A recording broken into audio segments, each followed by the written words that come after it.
telephone number 870-275-9799. That's 870-275-9799. In the first hour, I kind of explained a little bit about my motivations for interviewing libertarian candidates. This one in particular, Lee Evans. He's a libertarian running for Senate District 5. He joins us on the phone. Lee, good morning to you, sir. How are you? I'm doing great, Paul. Hanging out on a Monday. I'm a little wet from being out jogging this morning. The weather kind of stinks, but hey, it's all good. How are you doing today? I'm doing good. I hope it cools down even more. Muzzle loading season is this weekend, so I'm hoping hoping that the deer start moving.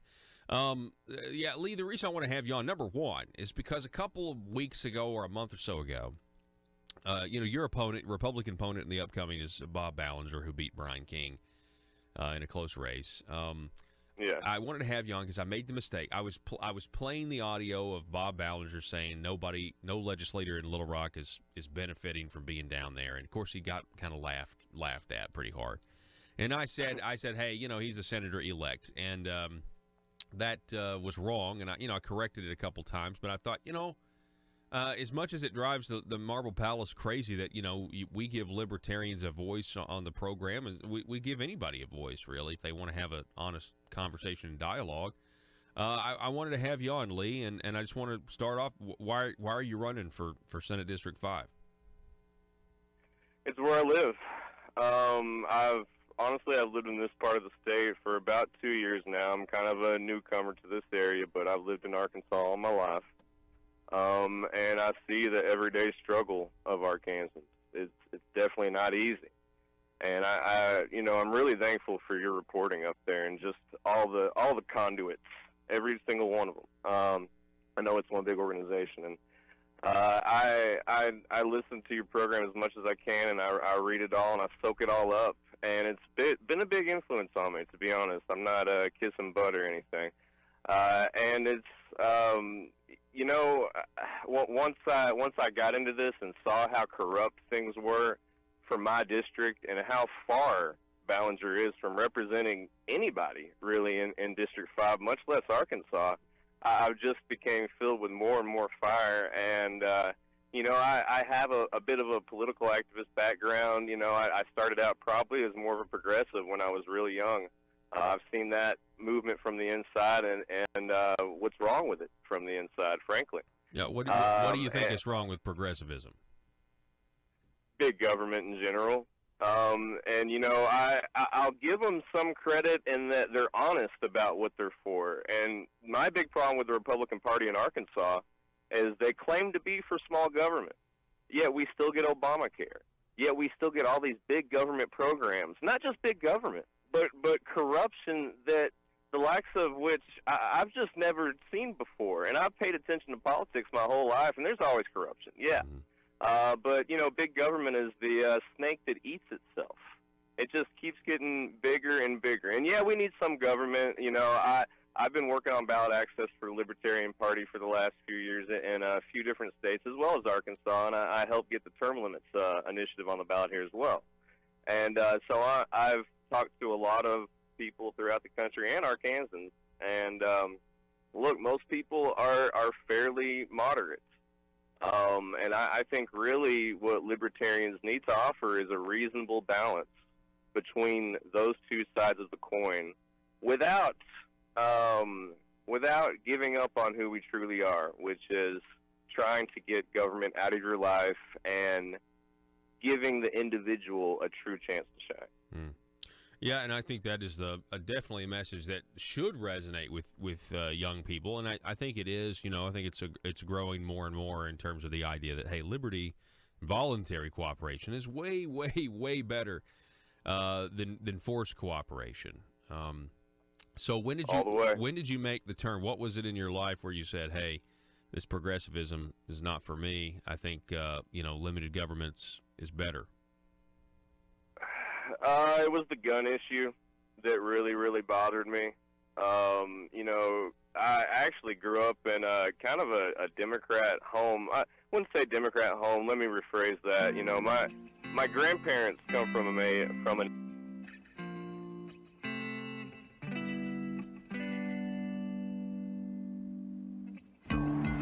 I think it's time we ask ourselves if we still know the freedoms that were intended for us by the Founding Fathers.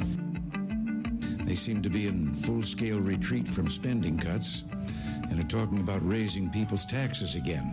And I have only one thing to say to the tax increasers. Go ahead, make my day.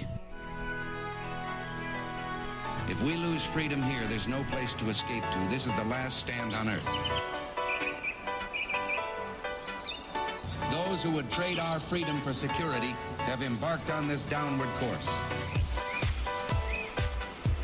Whether we believe in our capacity for self-government or whether we abandon the American Revolution and confess that a little intellectual elite in a far distant capital can plan our lives for us better than we can plan them ourselves.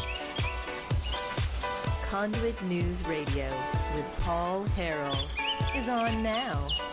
All right, ladies and gentlemen, welcome back to the program. Thanks so much for being with us today. You have found the intersection of conservative ideas and reality where we are building a liberty machine, and we are so glad that you're with us. We got a great show for you. We're going to talk this hour a little bit about the Second Amendment, a little bit about your right to carry in the state of Arkansas. We're going to do that by revisiting and kind of revisiting some old stories and revisiting some new stories. And we also are going to be talking with State Representative Jimmy Gazaway at 7:33 this morning. We're going to rehash Issue 1 being thrown off the ballot. There's some shocking video that's up right now at conduitnews.com that has to do with the Fayetteville Senate race up there between Don Clements and State Representative Greg Leding. The headline is Shocking Video, Democrat Greg Leding bows up on female Republican opponent Don Clements, grabs her shoulder. We'll go over this video, but it is very interesting. I mean, he puts his finger in her face, and she's backing up in a very defensive posture. So check that out. We're going to cover that coming up at 7:05 this morning, as well as President Donald Trump yesterday, because he was at a rally and he said he was a nationalist. He was a nationalist. CNN's Jim Acosta then asks him in the Oval Office, does that, what you really meant was that you're a white nationalist? It's like, no, dummy. I mean, anyway, these people have no shame. We'll talk about all of that today on the program and more. And we're going to start this morning by, first of all, welcoming back in studio, we have, with the Patriots of Act 746, Mr. Tim Loggins is back with us. Thank you, Paul. Glad to be here. Yes, sir. Now, Tim, we've got some, we got a lot of celebrating to do, quite frankly. A lot of let me get out of the camera here. Because, constitutional carry's been upheld in Arkansas. And it's been referenced in a court opinion. We're gonna essentially talk about that in just a moment. But first, I want to bring on the phone. We have Kirby Ward is with us. And the reason we wanted to talk to Mr. Ward is Mr. Ward was recently found not guilty of the possession of a firearm under Act 746. Kirby, are you on the phone, sir? Yes, sir. Okay, so I just wanted to, you're from Greenbrier, and a lot of people were following this story. Conduit News wrote a piece about it after you were found not guilty. The headline was, Defendant Not Guilty of Carrying a Weapon. Judge says Act 746 was confusing. Well, we have another judge now that, would say something different. So, Kirby, just tell us about this whole process. I think you were a victim in this situation because I think the officers charged you with something that, quite frankly, they either, knew wasn't going to stick or they just didn't know what the law was. Go ahead, Kirby. Yeah, I agree with you. I think they just didn't know the law is what it was. But I guess I was just getting off work that day and, headed to the house to get my kids off the bus, and they pulled me over in Greenbrier. And I had unloaded my gun and stuck it on the dash, and they, as soon as they got to the window, they kind of started giving me a little bit of problems over it. And, it kind of progressed from there. They got me out of the car and searched my pockets and, my person, and changed me at the car. And they ended up confiscating my weapon. the mags that were with it, and it was just a unfortunate deal. They.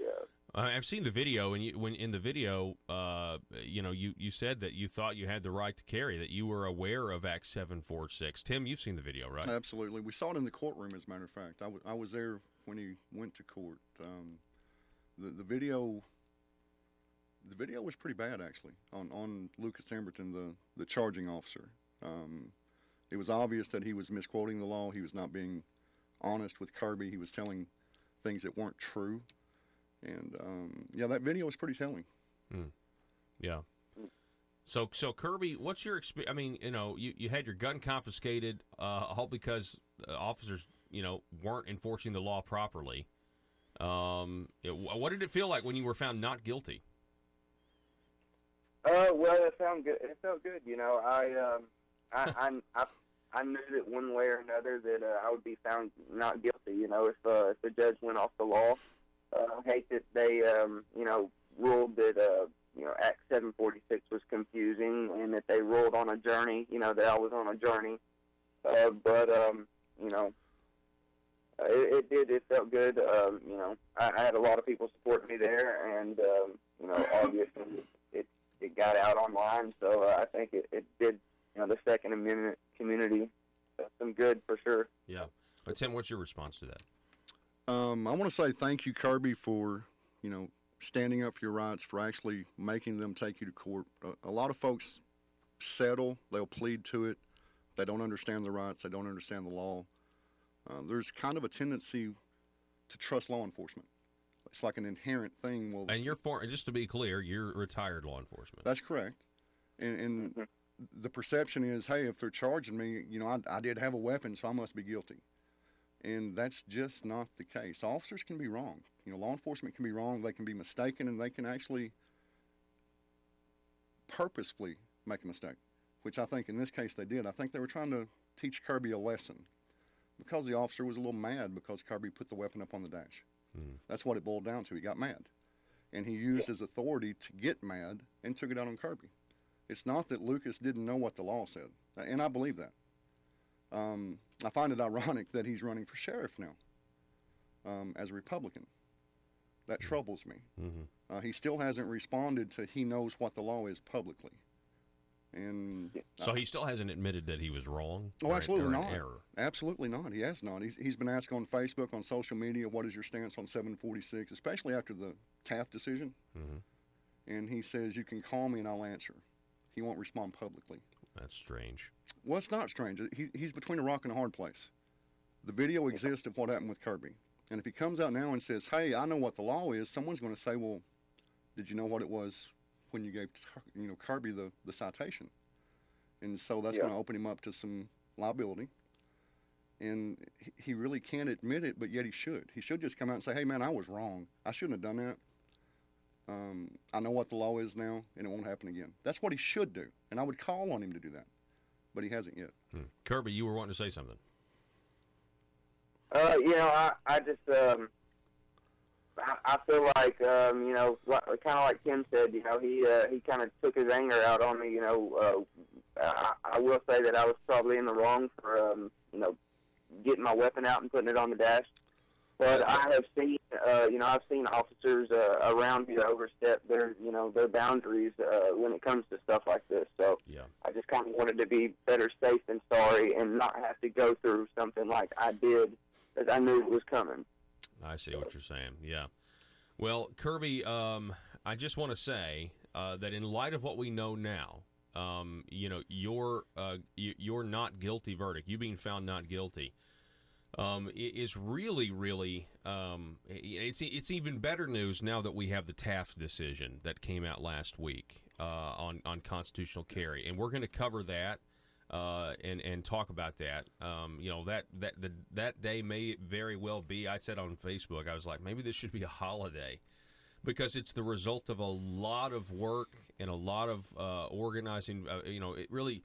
I mean, the judge is the one that did it. I mean, he came out and said what he said, but then you have the Patriots. You guys have been saying this for 5 years, and people have said, some people, I agree. Arkansas State Police, though, ignores, people the sheriff's department ignore. They won't come out and admit this, and it's almost like they're afraid of the people having the right to protect themselves, really. They don't trust us with the gun. Exactly. And yeah, I want to say also, like you said, there has been a lot of work. A lot of walks, a lot of meetings. There's been a whole lot of work going into getting them to admit this. And they still haven't admitted it. But like you said, the tax case is it's definitely good news for all of us. And hopefully they'll have to admit it soon. Yeah.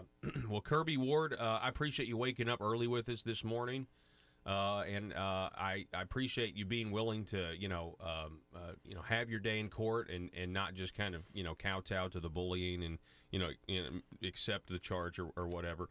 And I appreciate you very much, sir, for coming on the program this morning. Yes, sir. I appreciate you guys. All right. It's Kirby Ward, everybody. This is Conduit News Radio. We're going to take a quick break, going to reset, going to be back with Tim Loggins. So we're going to talk about another case, Walnut Ridge, I believe. That's correct. And we'll be back in just a moment.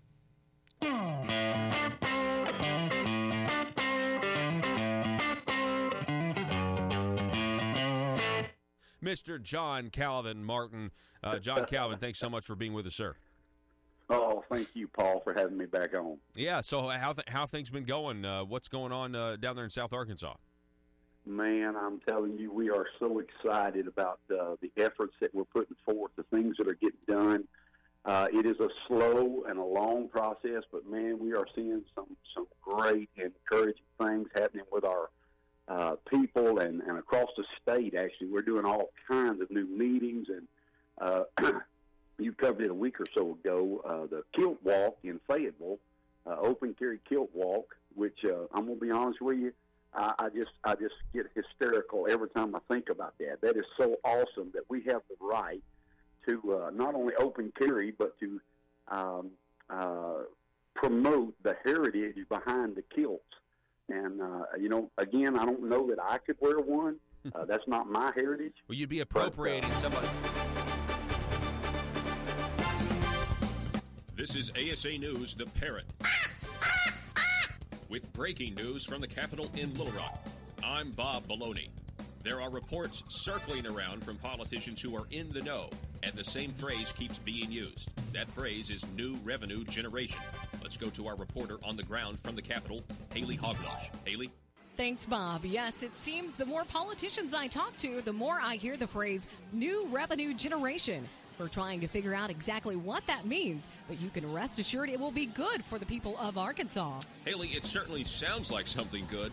I like how the phrase uses the word generation. That makes me think this has got to be doing something positive for our children in the future. Haley? Yes, Bob, some new developments. I've just been speaking to some people who are here and are not politicians, and they tell me the phrase new revenue generation is actually code for a new tax. Oh, my. Well, if this is true, Haley, that would add to a growing list of new taxes that have barely made any headlines at all, so it's best not to discuss them here on ASA News, The Parrot. Yes, Bob, I know it's sure to make government officials angry that their phrasing of the new revenue generation has been changed by the people and called a tax increase. I would expect an announcement from Mother Government soon to set the record straight. What is the new tax? Revenue generation, Haley? Well, this new tax, a new revenue generation would add to a growing list. First, there was a revenue generation on movies, books, and songs that people download using the internet. And next, there was the tax increase. I'm sorry, Bob, the new revenue generation on all purchases made using the internet. And now I'm told this new revenue generation is a tax on the people's patience. I realize the people don't like it, Haley, but specifically, what is the new tax? Revenue generation. No, Bob, I'm telling you, according to the activists here at the Capitol who have gathered and are listening to some radio broadcast, the revenue generation is literally taxing the patience of the people of Arkansas. I'm told the less patience you have with the government better not tax our patience. The more they will tax your patience and the more money you will owe at a later date. I'm also told the collection method on taxing your patience will be decided in a newly formed multicolored ribbon task force. How taxing. PHP Parody.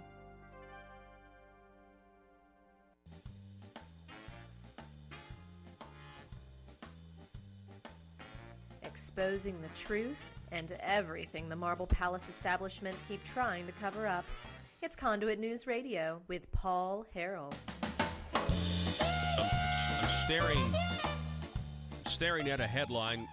We covered it on Friday. It happened Thursday after a judge basically put in his opinion and stated what the law is about carrying a weapon here in the state of Arkansas.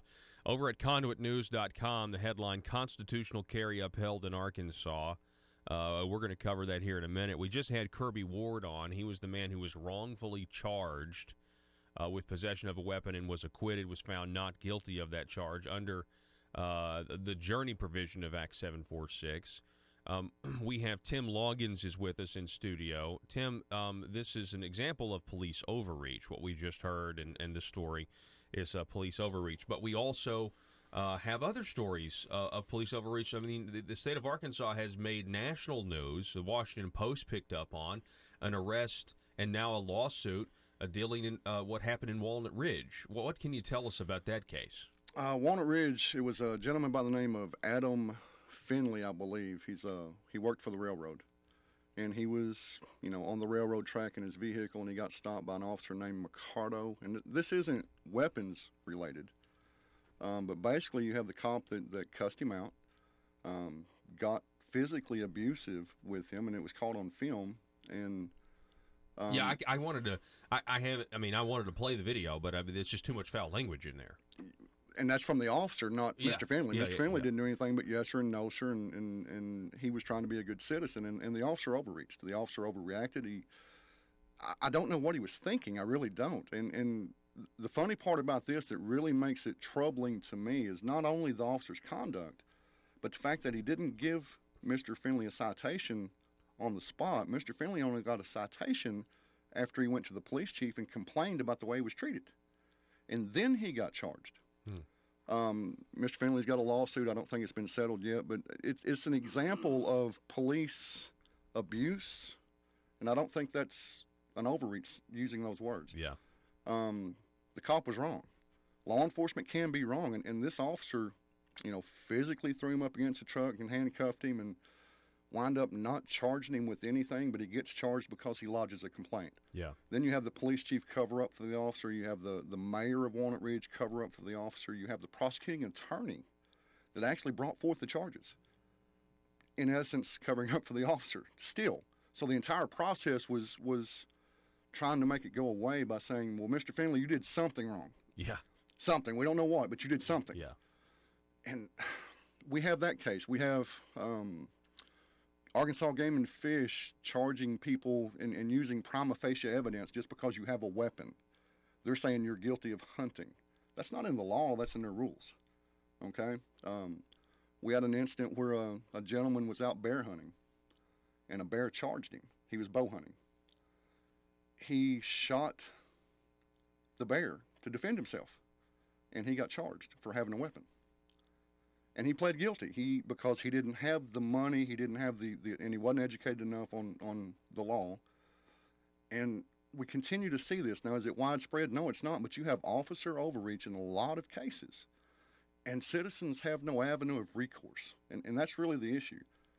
Who can afford, $10,000, $15,000, $20,000 for an attorney? And if it's a state officer, they have qualified immunity. You can't sue them anyway. You're not going to recover any money. Yeah. So what do we do? That's the real question. I have no idea. I'm not. Do you? I mean, does is Patriots Vac 746 y'all working on something? We've started the conversation, Paul. I think we would support a citizens commission. I think we would support some type of oversight committee made up of normal citizens, where citizens could apply to the committee and say, hey, this is a bad case. Hey, I was treated wrong. I was wrongfully arrested. whatever the case might be. We would have to get with the legislature. I'm sure they're big fans. You'd be surprised. I know you guys do great work and grassroots outreach and getting people on board with what the law actually says. I also know there are people that just they turn the gun people. You know what I mean? Like that's. Paul went down and testified when was it, Monday? Yeah. And I was able to testify about the Taft case and testify against red flag laws and assault weapons. In front of the committee, yeah. You did a good job. And I was warmly welcomed by those legislators. Good. So it's not necessarily an adversarial relationship. Okay. They are receptive to common sense. They're receptive to our gun rights. They're receptive to citizens approaching them in a good way. Okay. Now, we're going to call them out when they're wrong, absolutely. Right. But we're also willing to reach out and work with them where we can. So is this out of reach to say we could get some kind of citizens committee? And I'm thinking the legislature appoints so many people. You know, the House gets so many appointments, the Senate so many appointments. And what would happen though is that, like, are you concerned about maybe frivolous complaints? Absolutely. And you're former law enforcement. I just want to say Tim Longens here is ex-law enforcement, and so you obviously understand. You know what you're talking about. It's a big deal, I think, for you to be a retired law enforcement, and well, I think it just shows you're a man of principle and you believe in individual rights. I used to say this when I was instructing. Okay, we're the good guys. We've got to act like it. You know, if we're going to wear the white hat, we've got to show that we're the good guys. And 90-something% of law enforcement are the good guys, and they're going out there doing a hard job every day, the best they can. But you've got some bad actors, and the way the system's set up right now, they're policing themselves. At worst, you've got the state police that's going to investigate an agency. Mm-hmm. It's still law enforcement. And so what you have is a credibility problem. And the citizens feel like they have no avenue to address the problems. Kirby, anyone that saw that video, that's an overreach. He should have had some kind of mechanism that he could address that and say, hey, guys, I shouldn't have been charged. I was falsely charged. And right now we really don't have that. And so Patriots would support a citizens commission or working with the legislature to get some type of avenue, some type of mechanism for folks to report it, get it investigated, and get some credibility back and some trust between citizens and law enforcement, because we're losing that trust. Mm-hmm. And we're losing that trust because of the cases like this, the Kirby Ward case. Are there any other instances? You mentioned the Game and Fish. I mean, I think there's a huge trust gap between, hunters and the Arkansas Game and Fish. I mean, I think. Amendment 35 effectively established the Arkansas Game and Fish as a fourth branch of government. You have the legislature, the executive, the judicial, and the Game and Fish. They don't answer to the executive. They don't answer to the legislature. And the only one that can hold them accountable right now because of the constitutional amendment is the judicial branch. They are the most overturned agency at the Supreme Court of Arkansas of any agency in Arkansas. You need to look no further than the Pickle case. I would encourage y'all to look it up. There was a man sitting in his camp, and because he was there with a weapon, they said he's hunting. That's what Game and Fish says is prima facie evidence. Because you have a weapon. Now they've made some concessions on 746 because we kind of forced their hand. Yeah. Now I saw a Facebook post on that where you had the handbook. That's correct. Is that correct? And they had last year's handbook and this year's handbook, and there was a very clear change, and it had to do with being able to carry a sidearm, right? That's correct. Go ahead. They're recognizing constitutional carry now. Prior to this year, their stance on it publicly was you had to have a concealed carry permit in order to have a weapon on you while you're in their woods. And notice I said their woods. It's not the people's woods, it's their woods. Mm-hmm. That's a problem. Okay, I've got a right to defend myself wherever I'm at, and I may be hunting, right? And I may have that tackle or weaponry that's appropriate for hunting, but I'm also going to have a sidearm to defend myself against animals, defend myself against drug dealers or crazed people, and whatever the case might be. I have a right to defend myself. Yeah. And the Game and Fish says because I'm in their woods, I don't have that right? No, that's not the way it's supposed to work. Yeah. Now, the problem is Game and Fish is a fourth branch of government. Who has oversight? Yeah, I don't think anybody does. That needs to be addressed. Yeah, I agree with that, and I think I think there's a lot of traction. There's a lot of people that would be on board with that. They want oversight of Game and Fish in some way. And I'm going to say this, Paul. Game and Fish. We got to go to break. We're up against the hard break. We're going to be right back with Tim Longens. He's going to finish that sentence, and then we're going to celebrate what a judge said in his opinion last week that validates your right to carry a weapon, open or concealed, without a permit. Back in a moment. Else's culture, the left would have a meltdown. You can't appropriate culture. Absolutely. I got in a discussion about that, because somebody on our page, on our main page, said, "Well, I just don't believe that's what POA 746 is about." Well, I believe it is, because it's about our heritage and our rights. And I told that guy, I said, it'd be the same difference with me walking down the street, open carrying with a rebel flag. Yeah, I'm from the South. That's my heritage, And so, even though that stirs some things up in another aspect, of course, but man, we're having such a great time. It is awesome. I'm loving traveling across the state, meeting new people, and Paul, I'm just blown away that people really have bought into the narrative that the government knows best for us, and they are our friends, and they take care of us, and we should always obey what they say, even if it contradicts the laws. And I grew up that way, a good person is someone who never questions. Well, that's just not the American way.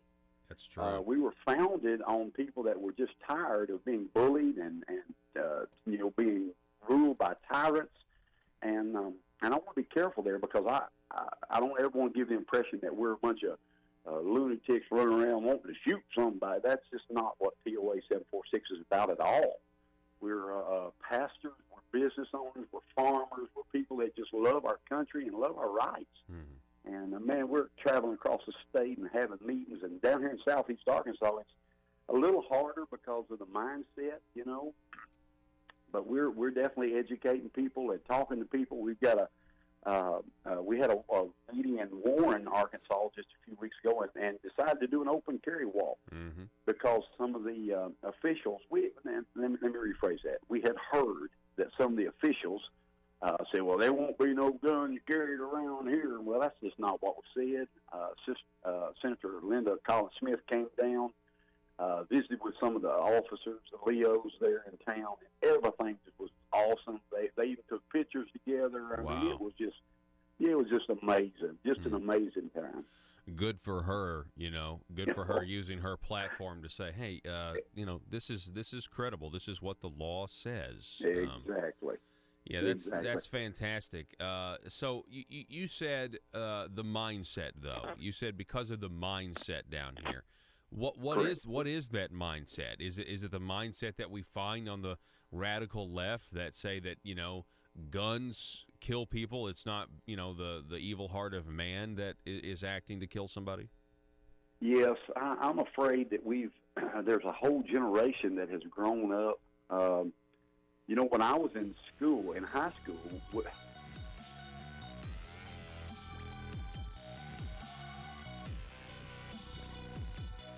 Need your daily news fix? Don't forget to tune in to Conduit News Radio with Paul Harrell.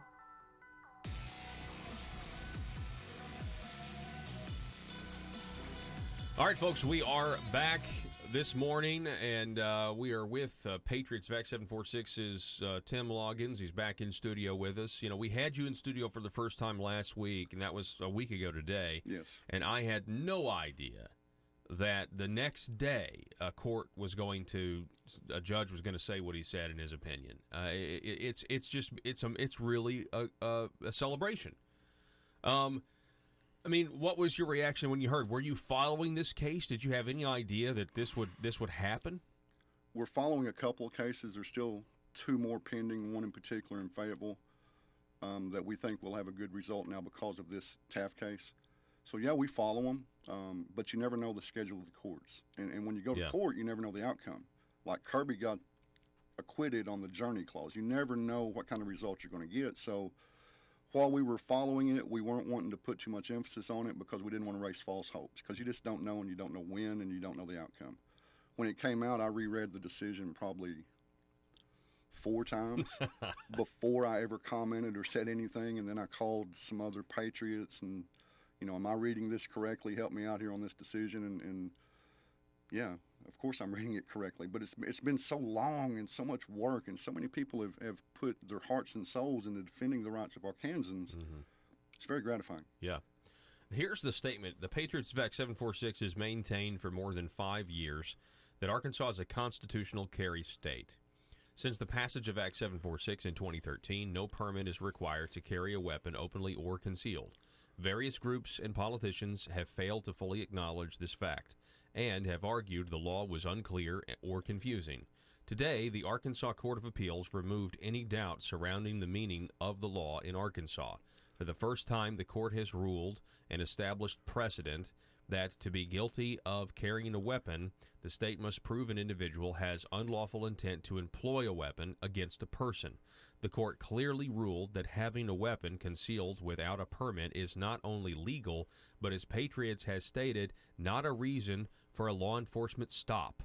This case, Taft versus the state of Arkansas, provides conclusive precedent. Arkansans can exercise their right to keep and bear arms as stated in Article 2, Section 5 of the Arkansas Constitution without the necessity of a concealed handgun carry license permit. Finally, the state has acknowledged the law. Arkansas is a constitutional carry state. What's your reaction to that? Vindication. It's not just celebration, it's vindication, because the governor says, it's not inconsistent with a constitutional carry state to have a license to carry concealed. The Attorney General issued the opinion in 2018, 2, where it was this long personal opinion, political opinion, where she kind of admitted, you don't have to have a permit. There's no law saying it. Yeah, but she admitted that you could open carry. She said you can open carry without a permit, but essentially... Well, she said there was no penalty for carrying concealed without a permit, but you could be stopped by law enforcement, or you could be charged according to the county prosecutor. That was bad law, by the way. That was a bad opinion, because we had a case in 2017 out in Nebraska that listed Arkansas as a constitutional carry state. It went to the 8th Circuit Court of Appeal. A gentleman had a police stop because he was seen carrying a weapon. And the 8th Circuit said that the mere possession of a weapon in a constitutional carry state is not reason for a police interaction or a police stop. So this is, the 8th Circuit, although it dealt with Nebraska, we're in the 8th Circuit. So we knew we were on good legal foundations. But you've got politicians like the governor and the AG that's not one to acknowledge it. You've got the Arkansas State Police that still haven't acknowledged Taft. We've sent emails to them for a comment, and their response was, check with your local prosecutor in each county. Which is still, that's exactly what the governor is telling them. That's what the governor has said is, well, you got to check with your local prosecutor to see what you're allowed to do. That's ridiculous. That's like some sort of I mean, that's not good government. That's dysfunctional government where you don't know, you're walking on eggshells. Are we not a sovereign state that has laws that apply to everybody in the borders of the state? Of course. Well, actually, Arkansas has a preemption law when it comes to guns, and it specifically says counties and cities, municipalities, cannot enforce or write rules or laws contrary to what the state law says. So when the governor and the state police are saying check with your local prosecutor, they're saying basically the preemption law doesn't matter. So they're violating the law when they say that. Prosecutors can't determine what the law says in their jurisdiction. The law says what it says for all of Arkansas. Mm-hmm. That's a bad statement. Yeah. And the state police still won't acknowledge this Taft decision. This decision, Taft versus the state of Arkansas, the reason I asked earlier if you were following it is because I thought it was really more of a Fourth Amendment issue, illegal search and seizure, or a violation of being secure in my effects, my papers. But the judge essentially, in the first part of the opinion is about that. It seems it's Correct. more Fourth Amendment oriented. Correct. But then it gets into the reality of why they stopped him in the first place, which is because he was walking in a store and they could see he had a gun. That's correct. Right, and they're like, uh-oh, well, let's follow them, right? Essentially, is that what happened? Walk us through exactly what this was about. In law enforcement, you got to have reasonable suspicion or probable cause to make a stop, okay? The officer in this case articulated part of his reasonable suspicion. Number one was the call-in from a reliable source, and number two, the presence of a weapon. Okay, carrying a weapon is legal activity. Acting strange is legal activity. Even if you have a reliable source says this guy's acting strange, that is so subjective you can't use that for a stop. So yes, it is a Fourth Amendment case, and we knew all along it was going to take a dirty case that someone would probably have to walk that shouldn't to prove the point that, you know what, we have a right to carry a weapon. We're not celebrating that he got off. We're celebrating that the judge recognized what the law says on carrying a weapon. Yeah. And oh, by the way, because he was in possession. He was in possession of a concealed weapon. But they found controlled substance? They did. Yeah.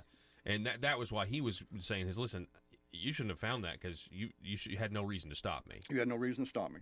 Everything I was doing was lawful, and the stop was illegal. And he was correct, by the way. There are other ways law enforcement could have made that stop after the tip. They could have made a voluntary interaction and then used their experience and training to try to decide, do I have reason to go further with this stop? You don't have reason to stop. You have, obviously, law enforcement can say, hey, Paul, come here, let me talk to you. Mm-hmm. Voluntary interaction. And it doesn't rise to the level of a stop, but it did in this case because they turned the blue lights on.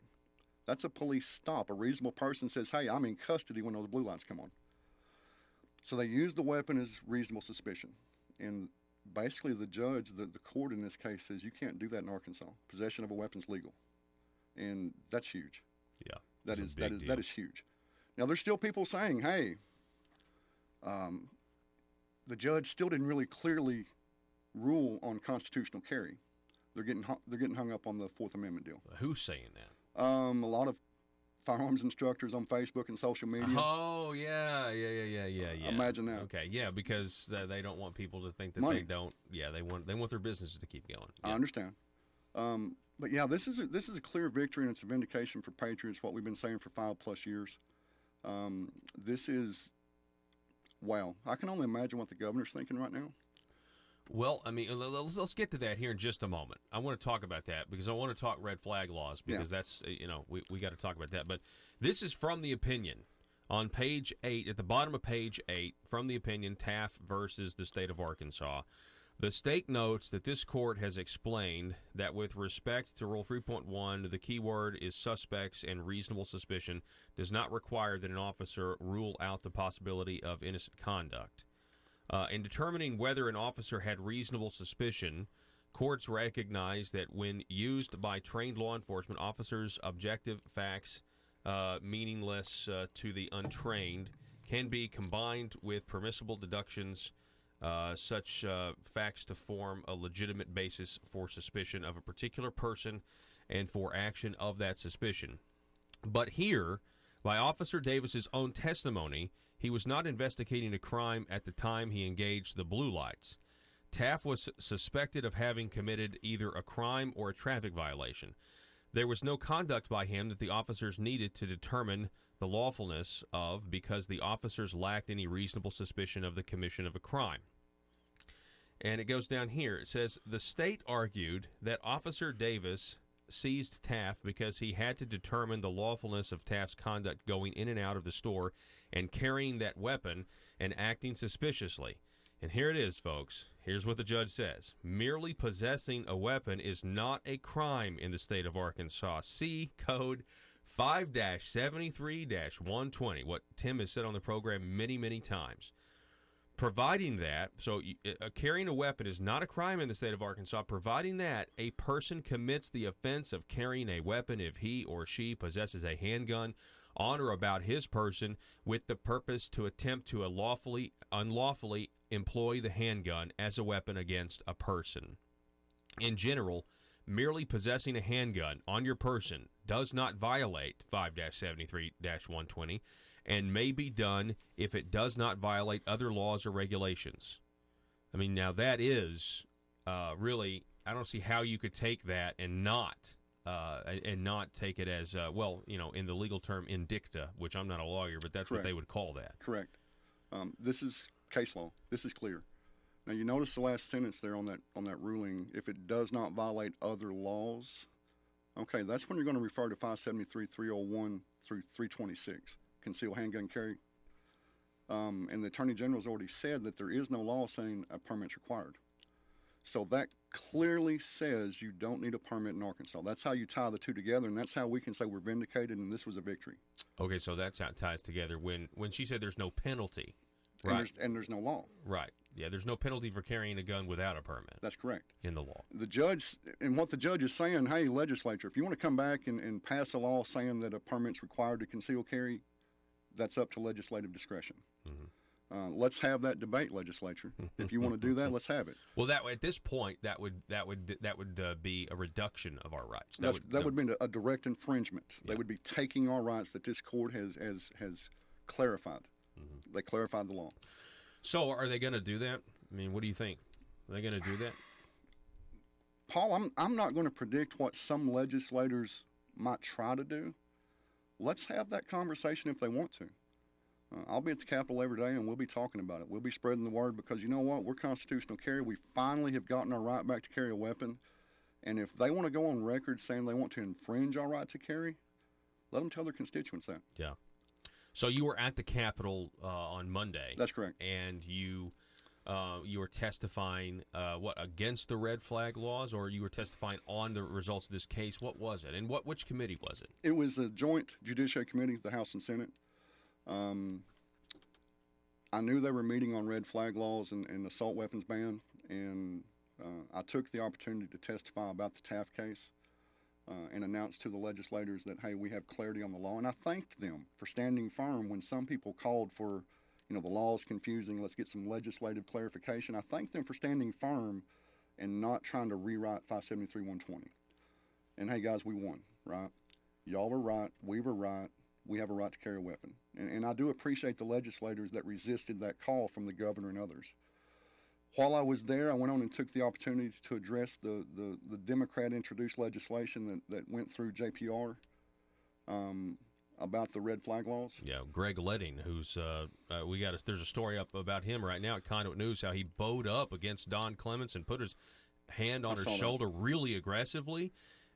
We'll cover that at 7, but go ahead. I went on and took that opportunity and the testimony was received very well. Senator Gary Stubblefield actually told a personal story that he knew of a veteran that had lost his firearms because of the indication that he might not be in control of his faculties. And actually what the cause was is his wife is now paying the bills. So a judge at the VA said, hey, you can't have your weapons. And that's going to happen to all citizens if we pass this red flag law. You get your weapons taken because someone makes a complaint. Supposedly in 72 hours, you get to go before a judge, and you have to convince that judge that you're not going to commit a crime some point in the future. Mm-hmm. Now think about that. You don't tell the judge, hey, I haven't committed a crime because you haven't been accused of a crime. You've got to convince the judge you're not going to commit a crime in the future. How do you prove that? Mm. So you may get your guns back, you may not, and it's up to a judge, not a jury. Yeah, it's up to a judge who, look, we're just singing a judge's praise here, but there's plenty of other examples of where a judge, is just going to make a decision based on his gut. Well, the Seventh Amendment says I have a right to trial by jury, and red flag removes that.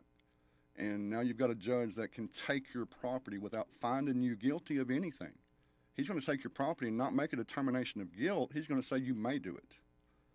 Do you realize how dangerous that is? Yeah, that's scary. That's really I'm scary. okay with a judge determining guilt or innocence in a court. That's not what this is. This is a hearing where he says, yeah, you might do this in the future, so I'm not going to let you have your guns. And I find it ironic, Paul, that everyone's saying we need red flag laws because of, to help these folks with mental health problems, right? So we're going to take your guns but leave that emotionally disturbed person with no treatment, with no counseling, with no anything. We're just going to take their guns. And somehow that's going to make them not dangerous to themselves. You need a weapon to kill yourself. You need a weapon to kill somebody. So we're addressing the weapon and not the person. We're addressing the weapon. We're attacking the weapon and not the mental health issues. There may be people that are emotionally disturbed that need interaction. I'm not arguing that. Let's get them the help. Yeah. What is taking the gun doing to help that person? That's a good point, too. So I got the opportunity to talk about that to the legislature and also address the assault weapons ban. Another thing that was introduced in JPR is making the age 21 and older to purchase a so-called assault weapon.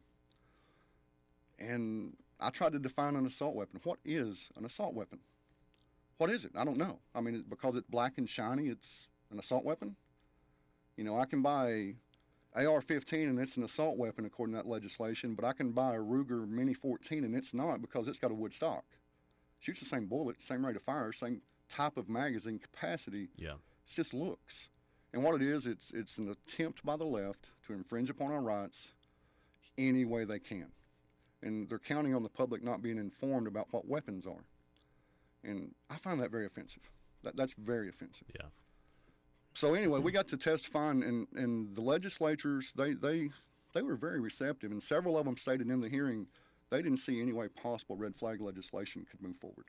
Wow, that's good news. Yeah. That's really good news. Yeah. So are there still people pushing this? You know, are there still people that are saying, you know, we're gonna keep trying, or we can, you know, the on Facebook there's been some Republican officials say, you know, this is coming, so we can make a good one. We can make a good red flag law if you'll just let us. The first ones that I saw say that were Nate Bell and Bob Ballinger. They actually said that on Facebook. It's inevitable that we have red flag laws, so let's have the Republicans write a good one. Bob Ballinger was actually saying that after the hearing to the chairs. Oh, really? In just conversations that you overheard? That's correct. He was saying, hey, we can do this right. We can do it good, to Dwight Tosh and Linda Collins Smith.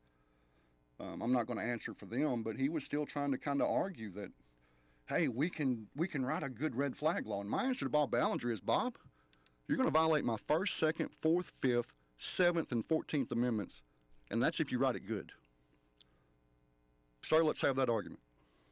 Wow. I don't know how else to say it. Yeah, that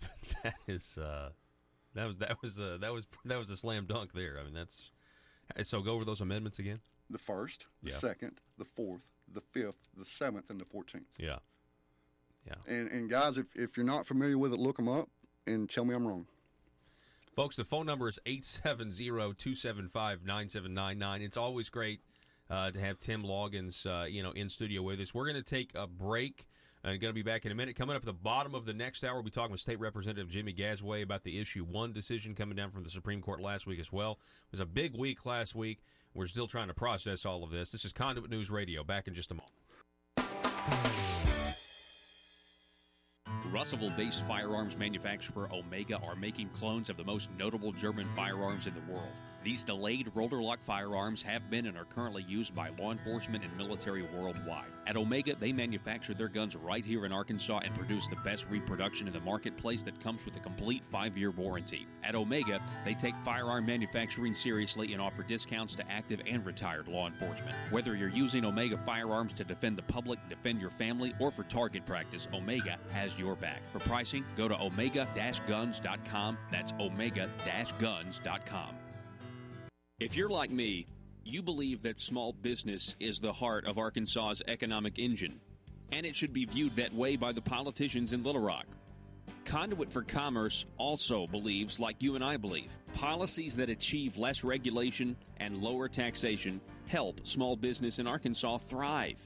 Other policies like small, constitutionally consistent government and reducing citizen dependency on government keeps it from growing and expanding its influence on our daily lives. Conduit for Commerce works every day to educate the general public and legislators on these important priorities in the name of Arkansas small business. By the way, contributions to Conduit for Commerce are tax deductible. Log on now to conduitforcommerce.org and click on Contact Us on the right side of the page. That's conduitforcommerce.org. Go there now and learn the facts on protecting small business in Arkansas. Senator Brian King is with us from District 5. Good morning, Brian. Good morning, Paul. Can I have a loan? Is that something that you think you can give me, like a zero payment? I don't want any interest either, by the way. Yeah, and, first, Paul, I want to say when we're talking about the loan stuff, it's not that, people think that when you get in the legislature and you're a public person, you're out there and everything you do, and sometimes I equate it to, getting arrested, everything you do and say can and will be used against you. But, I've been on hard times in my life. Could be there again tomorrow. When it's not that, we're mocking people on hard times. So when we're talking about the loan part, what we're talking about is the hypocrisy of these people. I mean, you sit here and you look at it, and I keep telling people, well, I go to the bank,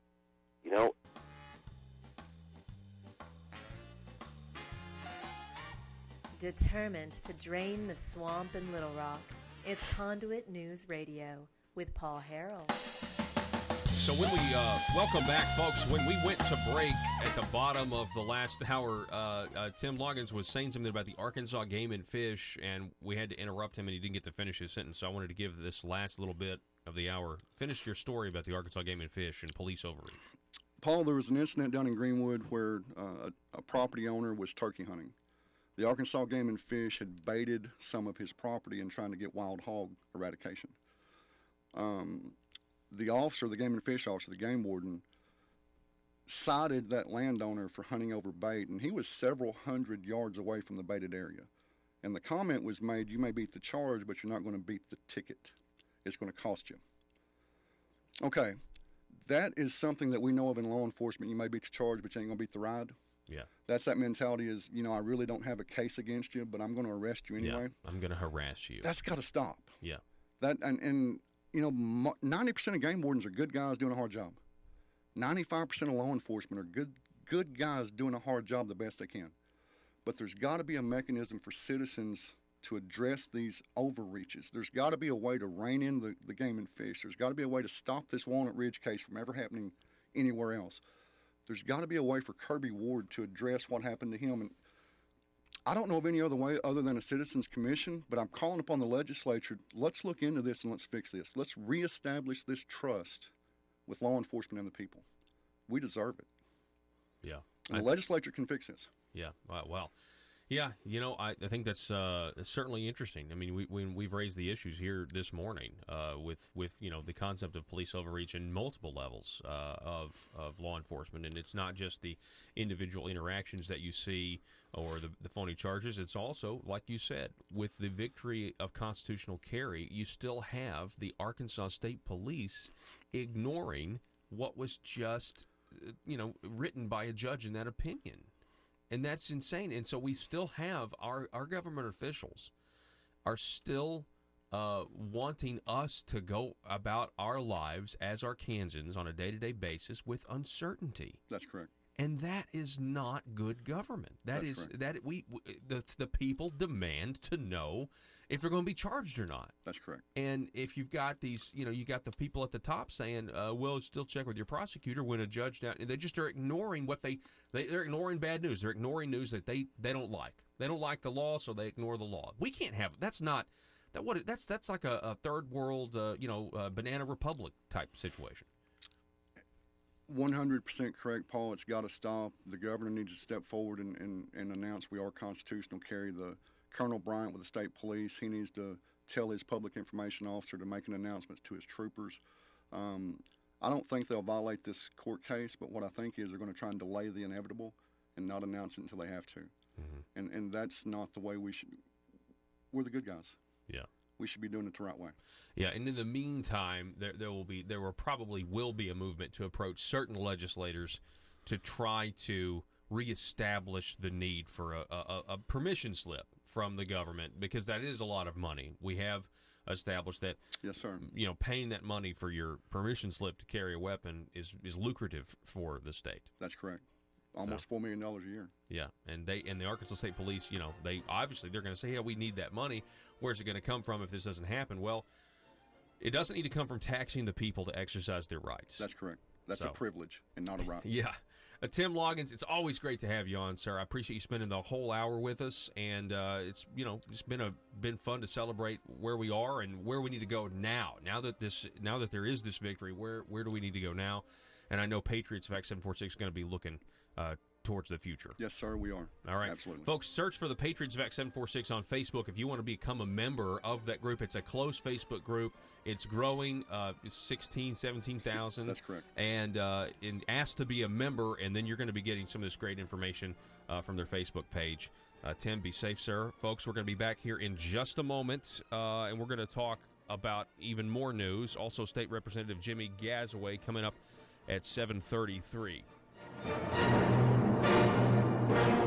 The news and Talk of Northeast Arkansas. This is News Talk, 101.3 FM and 1230 AM KBTM, Jonesboro, an EAB radio station. When I said earlier about legislators, it's like real life doesn't insulate you, or being elected doesn't insulate you from real life problems and issues and mistakes, and screw-ups and bad judgments once you're in the legislature, but you're a public person, and all those things can be a pinata when those things happen to you the same way it can happen to you in real life. But the difference is the hypocrisy of these people. And I sit there and tell people now, I said, I just have operated in real life the same way I do down there in the legislature, in that when I need money, I go to the bank, okay? And if you're down there to the point that you're having to borrow money off friends and things like that, you don't need to be down there managing a $25 billion budget. And yet these people just continue to just say, and the media, they come out with enough that just throws a tidbit at that shows that, hey, we're trying to do something, but they're not digging. And that's why we've got the problem that we are. And these little stories are they're just minor things that's blowing up over the surface. And you sit there and think, I didn't know, or you could, we knew it was going on. It's been talked about. This news story wasn't anything new. They just finally had to report on something to actually make it seem like they had to do something. This has been going on for a while. But, Paul, here's the thing. Okay. I got a confession. Okay. All right, I got a confession. We've sit here at the farm or in business, and you buy something and you think, no interest loan. No, probably this, well, we know it's built in and all that, but it makes us feel better. So when this actually broke out, I thought, how do I get one of these? Now, this is very key that all three important parts are to this, because that's the way somehow these people have operated. I can't believe they have, but, I'm a cynic. Okay, it's a no payment, no interest, no obligation loan. Okay, it's all three things. So I thought, so when I saw Jim Hendren the other day, I asked him, I said, hey, Jim, you got any money you can loan? And unfortunately, I was told no. Okay, so I did not. I'm just going to confess to the people out there that, I got weak, okay, and I thought, man, who doesn't want a no payment, no interest, no obligation loan? To me, that's like the trifecta of loans. I don't know about you. Oh yeah, it certainly is, and I just can't imagine why Senator Hendren thought that Jake Files was good enough to get that zero payment, zero interest, no obligation loan, but the great Senator Brian King wasn't. Yeah, I don't know about great, but no, I was not. And think about this. At that point in time, this is why the media didn't do anything, and that the media will still never cover any of my Medicaid disclosure bills that I was saying something years ago. They won't. They just sit back and just don't. How many times did Roby Brock have Jeremy Hutchison on his show? Mm-hmm. Name one time he ever asked him any tough questions about what was going on, about what we knew has been going on for years down there. Yeah, okay? Nothing. And there isn't anything. Yeah.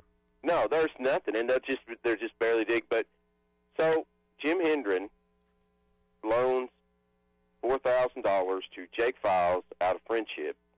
At the time, I think Jake was living in a $1.5 million home with pools and tennis courts, and flying a plane back and forth to Little Rock, and driving like an $80,000, $90,000 rig.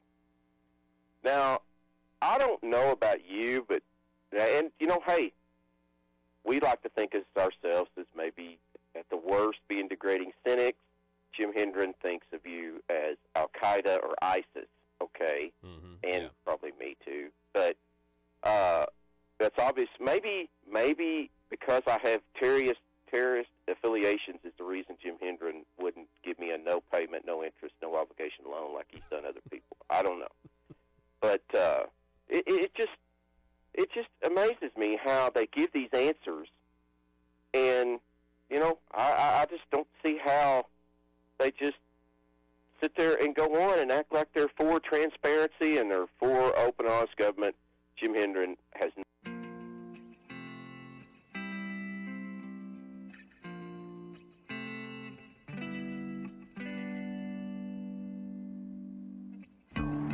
I think it's time we ask ourselves if we still know the freedoms that were intended for us by the Founding Fathers. They seem to be in full-scale retreat from spending cuts and are talking about raising people's taxes again. And I have only one thing to say to the tax increasers. Go ahead, make my day. If we lose freedom here, there's no place to escape to. This is the last stand on earth. Those who would trade our freedom for security have embarked on this downward course. Whether we believe in our capacity for self-government or whether we abandon the American Revolution and confess that a little intellectual elite in a far distant capital can plan our lives for us better than we can plan them ourselves. Conduit News Radio with Paul Harrell is on now. It is hour number 2. That is hour number 2, and we lead the hour by giving you this poll that came out a couple of days ago from talkbusiness.net. That's Talk Business in Politics. Roby Brock says that Donald Trump's approval rating has soared in Arkansas. Rutledge and Asa Hutchinson hold big leads. So do you approve or disapprove of the job President Donald Trump is doing? 52% of Arkansans strongly approve, 11% somewhat approve. So that would be 63% of Arkansans overall approve of the job President Donald Trump is doing. Now, notice the question was, do you approve of his style? Do you approve of his tactics? Do you just approve of the job he's doing? Meaning results is what that means. Now, 4.5% somewhat disapprove, 29.5% strongly disapprove, 34% of the state overall disapproves of the job, and 3% don't know. Wow, that 3%, is that not, that's interesting, right? 3% don't know?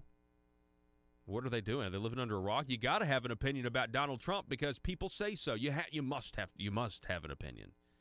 You must. Then, of course, you have the Governor Hutchinson poll. You know, who do you favor? He's at 60% over Jared Henderson, the Democrats, 24%. Mark West coming in with 5%. 11% don't know how they're going to vote according to this. But, yeah, Mark West under the Libertarian getting that 5%, that would, I think, secure ballot access the next time at that percentage without having to get a petition like the Libertarians do every single year. And then, of course, Attorney General Leslie Rutledge at 57% to Mike Lee's 29%, Kerry Hicks 2%, and 12% don't know. So, anyway, that's those are the poll numbers there. Folks, there is an incredible video that you need to see, especially in light of you know how the left is really, they're trying to fight the patriarchy, and they're always looking for opportunities to point out how men abuse their privilege or that sort of thing, or how men are, you don't even hear the word chauvinist anymore. Men are just sexist. Men are sexist individuals. Well, there's a headline up at conduitnews.com that has a video, and the headline is Shocking Video, Democrat Greg Leding bows up on female Republican opponent Dawn Clements and grabs her shoulder. Now, this is an open Senate seat in Fayetteville, in the Fayetteville area. You really can't understand what is being said here other than, I think, what's your problem? And then Greg Leding gets up and he puts, his finger in her face. And then he starts to approach her, and she starts to back up, and then he puts his hand on her shoulder. Now, there's a column in the way of the video, so there's a lot of stuff that you can't see. But if you're a woman and you're watching the program right now, I would love to hear from you. Sound off on Facebook, because I'd like to see how you would feel if some man did this to you. Go ahead, Joe. Play it whenever you're ready. And you see it there. That's Greg Leding there. I just approached her. Yeah. And I think what happened here is, I think I heard the word lying. How is that lying? And you know what I think might be happening here? This might have something to do with the fact that there was an advertisement that was bought, I guess, by the Don Clements campaign in Fayetteville. And I think this advertisement basically said, that Greg Leddy wants to take away your guns. Here it is again, the exchange.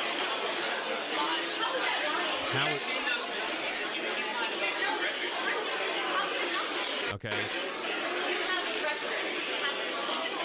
so now... All right, so now the rest is inaudible. Greg gets up on the stage. So she's backing up. She's backing up. And then we can't really see what is said at this exchange. But then watch this. Watch her shoulder there. What? Yeah. Yeah, so if you're a woman, I mean, and you see that video... That's just a very ungentlemanly thing to do. Let's just say that. That is very much intimidating your physical advantage. Wouldn't you agree? Well, his body language in general was very aggressive. Yeah. Like the way he got up on stage when he unbuttoned his jacket, the way he did it, and the way his hands were moving, that was a pretty aggressive stance he took. You got to check out this video. It's up at conduitnews.com.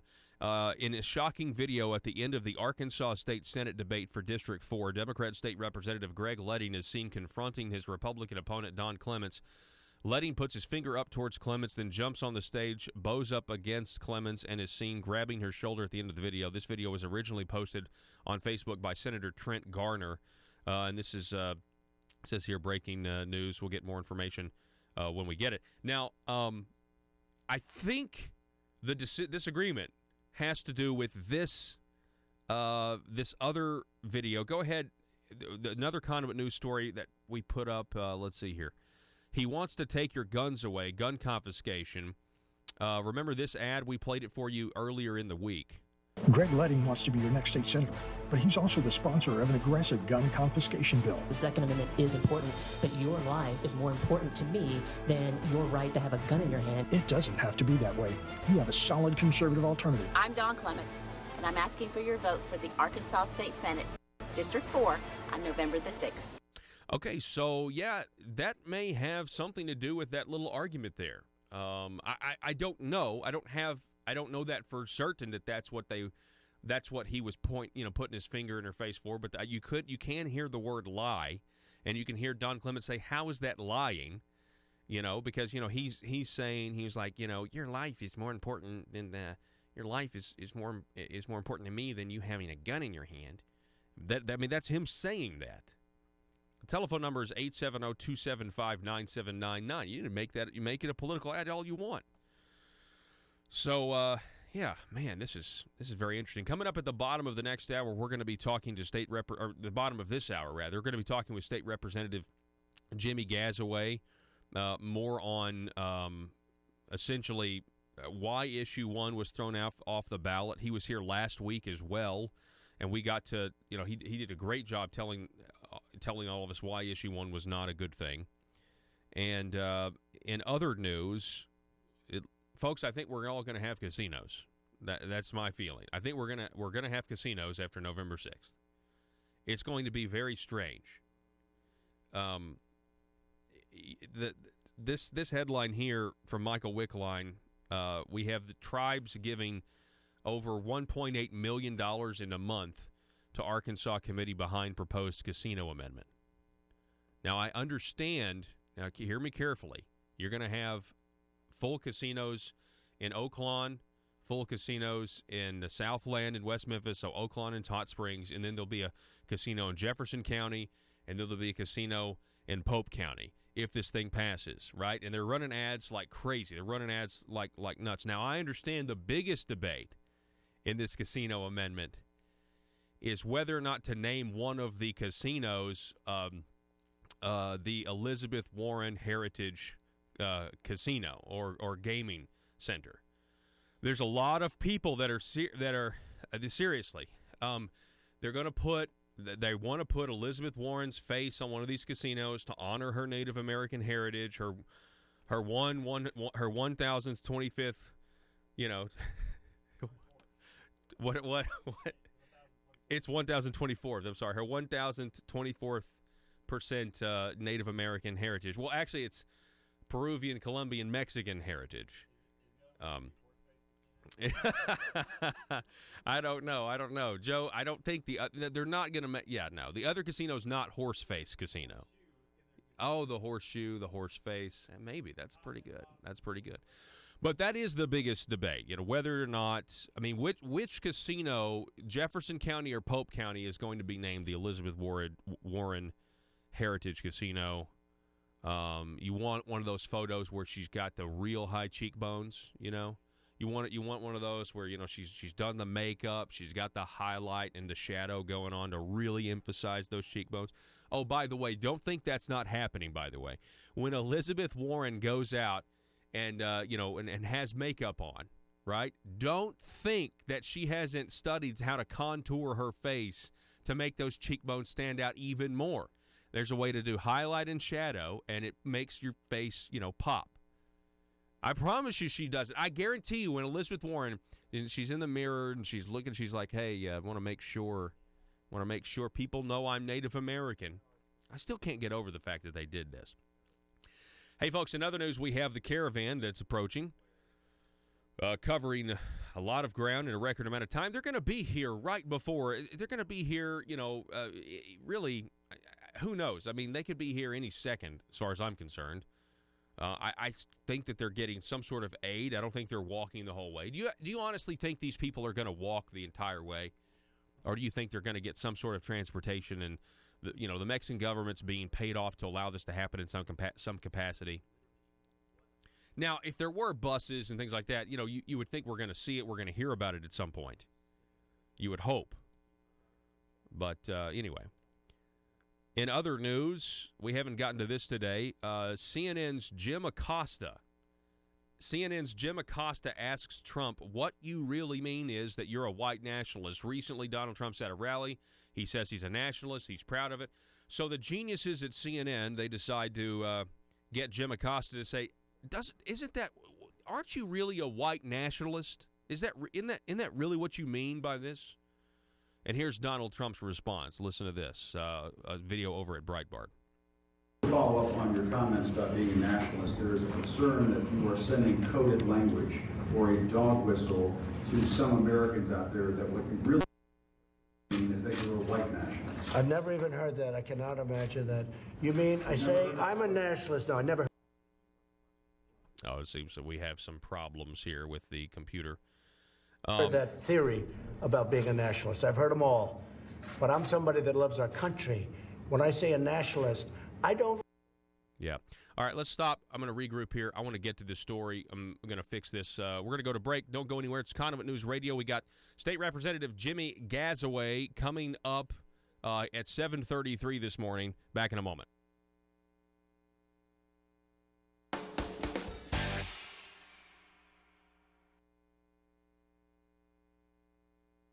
Not been for that. He's actually fought it, but you will never see a news story about it, and Doug Thompson and the media will write love stories about him and Asa Barchester. Yeah, it's odd that the mainstream media is doing that when, technically these people, they're Republicans, and it's really, really interesting how there is this status quo, basically, circle the wagon support for those who are in positions of power, maintaining the status quo, and you kind of got to wonder, what's really going on behind the scenes. Did you see this story over at the Arkansas Neighbors Project, where Mark Moore, exposes this in this Noble plea, I guess?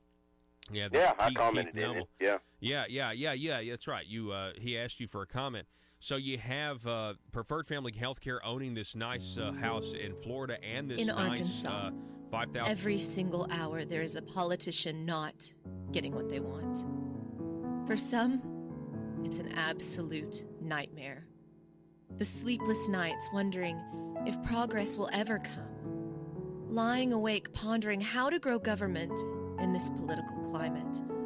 Asking questions like, why don't my constituents want to pay a few cents more in taxes? Everyday politicians feel abused and neglected.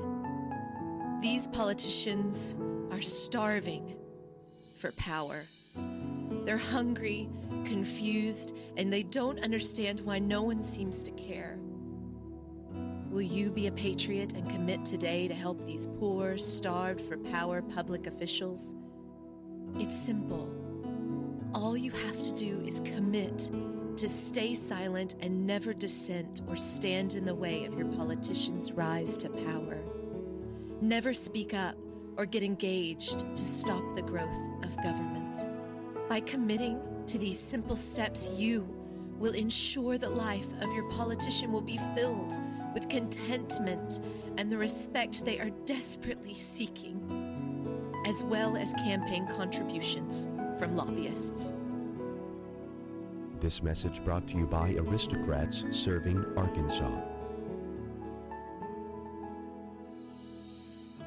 PHP Parody.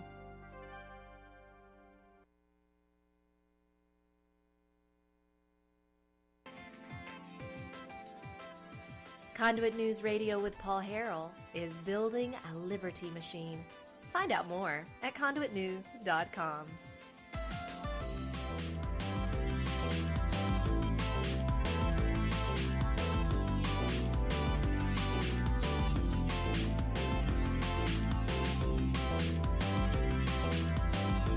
Let's see if this audio works again. See what happens here is we get here early in the morning and we pull up our stuff for today, and then sometimes the way Flash players work, and sometimes they just don't like to sit in the browser for a long time, and then they don't work when you need them. I don't know, it's like a bug. But anyway, President Donald Trump, let's listen to what he had to say in the Oval Office yesterday. If we Very can. soon. Yes, go ahead. Mr. President, just to follow up on your comments about being a nationalist, there is a concern that you are sending coded language or a dog whistle to some Americans out there that what you really mean is that you're a white nationalist. I've never even heard that. I cannot imagine that. You mean I say I'm a nationalist? No, I never heard that theory about being a nationalist. I've heard them all. But I'm somebody that loves our country. When I say a nationalist, I don't like it when Germany's paying 1% of GDP for NATO, and we're paying 4.3%. I don't like that. That's not fair. I don't like it when, as an example, we're protecting Europe, and we're paying for almost the entire cost of NATO. We're paying for a very, very substantial portion, far greater than what it should be. We have great respect for those countries, but on top of that, I don't like it when they put up barriers to our farmers, where our farmers cannot sell into Europe. They have trade barriers that make it, you guys know it better than anybody. They have trade barriers that are as severe as China's trade barriers, which will be coming down. They want to make a deal very badly. They'll be coming down. But I am very proud of our country. We cannot continue to allow what's happened to our country to continue to happen. We can't let it happen. So I'm proud of our country. And I am a nationalist. It's a word that hasn't been used too much. Some people use it, but I'm very proud. I think it should be brought back. I'm somebody that wants to help other countries of the world, but I also have to take care of our country. We cannot continue to allow ourselves to be duped on military and also duped on trade. With the European Union, as an example, last year on trade, we lost $151 billion. On top of that, we lost hundreds of billions of dollars on protection. So we protect and we get killed. We do the trading and they get killed. Can't do it. I want it to be fair. So I want them to open their borders. I want them to make it fair for our farmers, our companies, our medical companies. They sell medical equipment. They just put restrictions on a year and a half ago where the medical equipment can't get into Europe, even though it's better than what they have. So they have to treat us well. All I want our country is to be treated well, to be treated with respect. For many years, other countries that are allies of ours, so-called allies, they have not treated our country fairly. So in that sense, I am absolutely a nationalist, and I'm proud of it. Stop. Yes, Jeff? All right. You said this weekend and yesterday that you were planning so that's President Trump from yesterday, after a bogus, ridiculous question. You said you're a nationalist. CNN's Jim Acosta. Does that really mean you're a white nationalist? What does Jim Acosta think? That Donald Trump's going to say, yeah, that's what it means. But if you want to know what he means when he says being a nationalist, that's him describing what he's talking about. Listen, it just means that we're going to put the country first. I still want to help other countries when we can, but not at our expense. It's not going to be an imbalance anymore. It's not going to be unfair. That's all that he's saying here. That's his whole. You hear what he said about China? Hey, China they want to make a deal so bad. I bet they do want to make a deal. If you look at what's happening with their economy, if you're looking the reports of there are now cracks within the Communist Party over there because of the idea, the concept that they went too nationalist. they went too nationalist. They went too hard, too fast. Of course, now you can't mention the trade war with China without, in my opinion, thinking of Arkansas and how our economic development plans are contradictory towards the Make America Great Again agenda when it comes to trade. So we have that. Hey, you know what? In other news today, I don't know if you saw the headlines, the national news headlines, but I woke up this morning and I read the news and I got depressed instantly. Did anybody else, this happen to anybody else? You go to, even on some conservative sites, you go to the news and it's just, and I guess I'm talking about Drudge Report. I just don't know what's going on. It's, I get one headline from Drudge the other day that makes me think that it's going to be good for the blue wave. But then I read in the article and they're saying, actually, no, if Democrats want to do better in these California districts, they got to start outpacing the Republicans in early voter turnout. And that's not looking good for them. But then if you look at these headlines, you say, okay, you got Nate Silver, 538, 86% chance is what he is saying that the Republicans lose the House and the Democrats take it. You got another headline this morning, looking like the Senate could be slipping away. That's like, what? I mean, slipping away from the possibility of Democrat control or slipping away from Republican control altogether?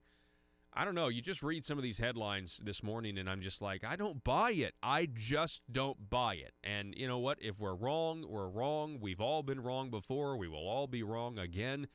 Folks, there's a caravan in the middle of Mexico, an invasion. A foreign invasion force has amassed and is trying to get in our country. Thankfully, yesterday, Secretary of State Mike Pompeo, he had a statement, and he said, in no uncertain terms, you guys are not crossing our borders. You will not be granted entry into our country, period. You're not going to be granted entry in our country. And so he made that statement. I thought that was a good statement, a strong statement, and that is not a heartless thing to do. That is not a heartless thing to do. If you were to let these 7,000 people into our country, it would be heartless for Americans. It would be to the detriment of people in this country who depend on the social services programs that we do have that are already strained, right? That already let people on them that don't need to be on them, but they end up on them. Our immigration system in this country is an absolute mess. We are not listen, here's the truth. You ready for a fact? Every person in the world does not have a right to come to America. Now, that's politically incorrect, but you know it's the truth, right? People from in the rest of the countries in the world, they have zero United States constitutional rights. They have zero right. They were not, born with I have a right to go to America. Now, we have a legal process where we can approve. We admit 1 million people a year legally. You can get into this country for now, but I think at this point, I think there may come a point where we just have to reset it all, shut everything down, and then slowly implement new policies that allow people to come here. And I think Senator Tom Cotton and his policy with President Trump on the merit-based immigration, we want people to come in this country that have the skills, have the merit. They're going to contribute to the economy, contribute their to our our intellectual base, and make other people's lives better based on the work they do, whether it's in engineering, whether it's in medicine. I think that's the way it's got to happen. going forward. And there's been points in American history where we have done this very thing. We got to take a break. Back in a moment.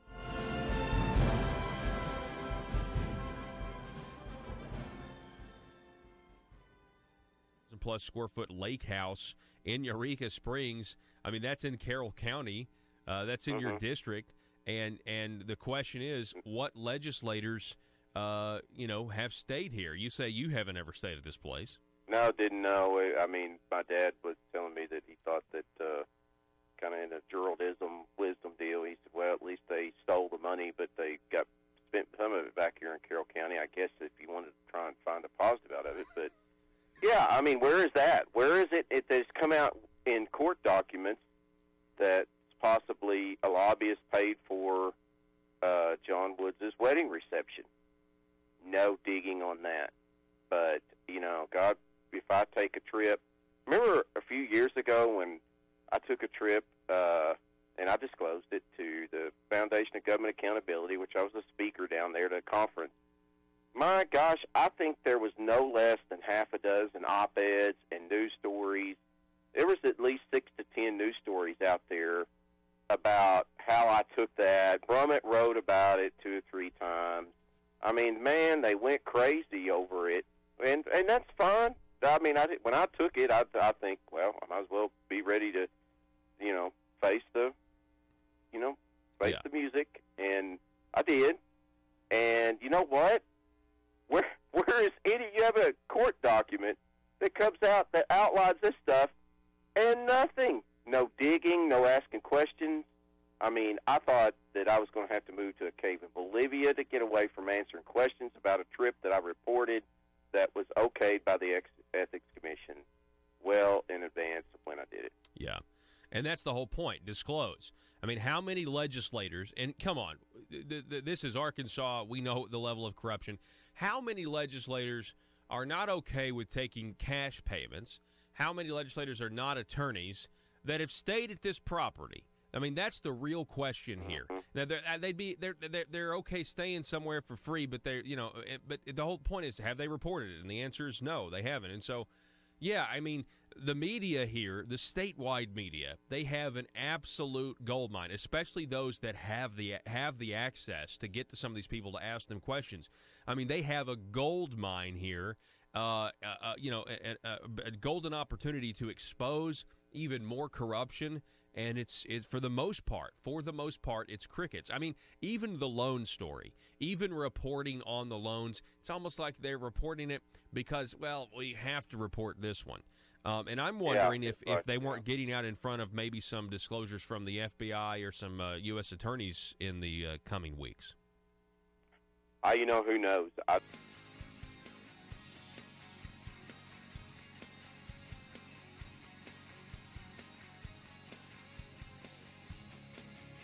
The intersection of conservative ideas and reality. Conduit News Radio with Paul Harrell.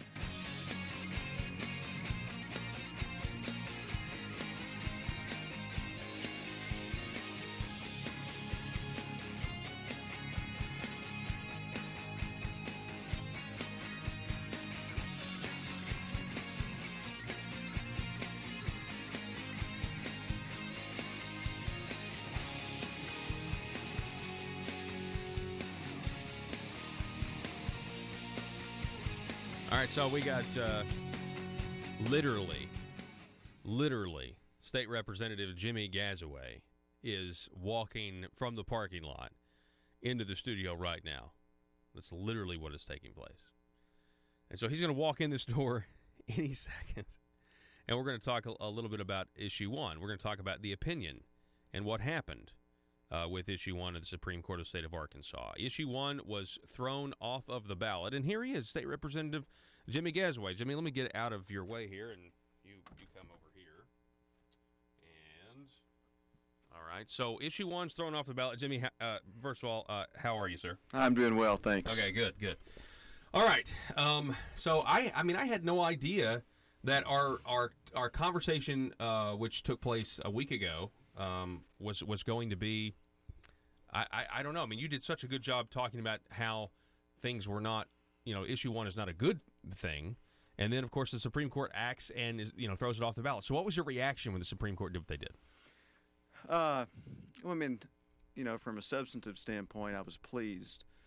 I was glad that, that was not going to be on the ballot so that it never had the opportunity to become law, because I thought substantively it was so bad for the people of Arkansas. But so I say that just because I was so opposed to the law. Mm-hmm. But at the same time, I almost wish that it would have went to a vote, because I think that the people of Arkansas would have rejected it. Mm-hmm. I believe that it was going to fail.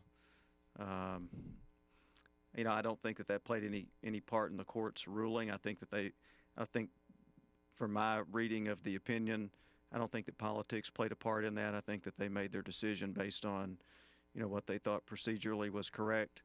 But, from a political standpoint, I think that if it would have went to the people and the votes would have been counted, that it would have been defeated at the ballot. I think you're right as well. But I think the Supreme Court, they did what they had to do here. By the book, this doesn't make any sense. They say we conclude issue 1 does not comply with Article 19, Section 22 of the Arkansas Constitution. The opinion goes on. First, the section of issue 1, the sections of issue 1 are not all reasonably germane to each other. What does that mean, State Representative Jimmy Gasaway?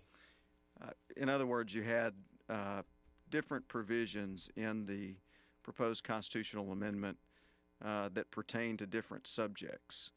And even when you read the opinion, the proponents, or those who were there before the Supreme Court arguing in favor of, that it should remain on the ballot, one of the proponents said that it was about judicial power, and the other one said that it was about controlling the courts. And even the Supreme Court, I think, said that, or looked at it as if the two of you who are arguing for this law can't even agree what it's about. Is it about judicial power? Is it about how we regulate the court system? What exactly is this about? And I think the Supreme Court correctly ruled that if you include more than one subject in an amendment, the people can't really be for sure about what they're voting on. Mm-hmm. It's like a lot of the legislation that we see. There may be one thing in a bill that I really like and that I really want to vote for, and then they put that poison pill in there, as they call it, and that you insert another subject into the amendment or into a bill that I wouldn't agree with at all. Which makes you want to vote against it. So it's bad enough when the leadership or some people put lawmakers in a position like that. We don't need to put the people in a position like that, where you say, this may be one really good thing that I agree with. I've just made up. Okay, what if you had a law that ended abortion? A lot of people would get behind that, but in the same amendment that you're added to, or you're asked to vote on, it also says that, hey, homeless people have a right to sleep on your front porch. It's like, well, I don't like that, but so which one are you going to vote for? Exactly. It's like, well, that's why we don't do this thing that's called log rolling. We're talking with State Representative Jimmy Gasaway. The opinion goes on. This is evident, meaning not all of the sections are reasonably germane to each other. This is evident upon comparing the first section of issue number 1 to its other sections. Appellate Barton argues this issue as follows. The connection between contingent attorney's fees in Section 1 and damages, capping damages at $500,000 in Section 2, is obvious. Such attorney's fees are contingent upon the amount of damages awarded, so those sections are reasonably germane to each other, and those sections both have a substantive interplay with Sections 3 and 4 because judicial procedure will govern the way in which the provisions of Sections 1 and 2 will be enforced in the courts.